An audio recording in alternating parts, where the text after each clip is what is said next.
Hi everybody, welcome back to the Sengoku Samurai Club. We are back to learning a new trick after our catch-up week and bonus week. And this week we are going to learn a trick called the Gondola. It's kind of an old classic trick, but it's a lot of fun. And I'll be using the Sengoku Raijin for this week's trick. So let's check it out.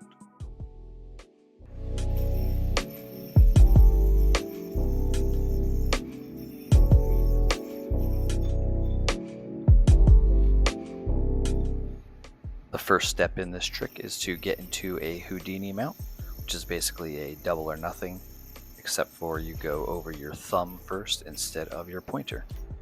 Plenty of tutorials out there for that mount. Second step is, once you are in the Houdini mount, you're going to pinch with your throw hand and your thumb, and you're going to whip that little loop around. I'm just showing you the motion here. Drop the slack and you're going to whip it around, and you're actually going to grab it with your other hand. Here's what that looks like if you actually catch the string. You catch it just like that. Next step is to pull that loop through, and you're going to slide it down. Then you're going to let go with your throw hand, and you're going to slide it the other way. That's actually a red triangle. Drops out, and then you can bind however you like. Let's look at the third step again, Houdini mount. And that's what the gondola looks like. You're basically simulating that sliding back and forth motion. And that is the entire trick. Here's the entire trick in slow motion, so you can kind of see the flow of the trick in each element.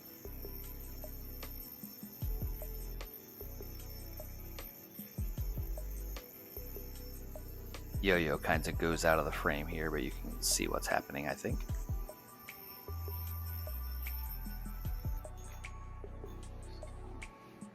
So there's a couple of ways that you can end this trick. You can either just drop out of the red triangle and then bind, or go to whatever else you want to do in your combo. Or there is another option. So you can do the trick as normal, but you can grab the red triangle at the end and then flip it around over your throw hand and land in a green triangle. That's a kind of a cool flashy ending. And there's any number of other places you can go from this trick. It's a fun little thing to add into your routine. Here's the whole trick once again all the way through. Good luck this week, Samurai Club members. And as always, if you have any questions, feel free to ask and post in the Discord, and we'll see you next week.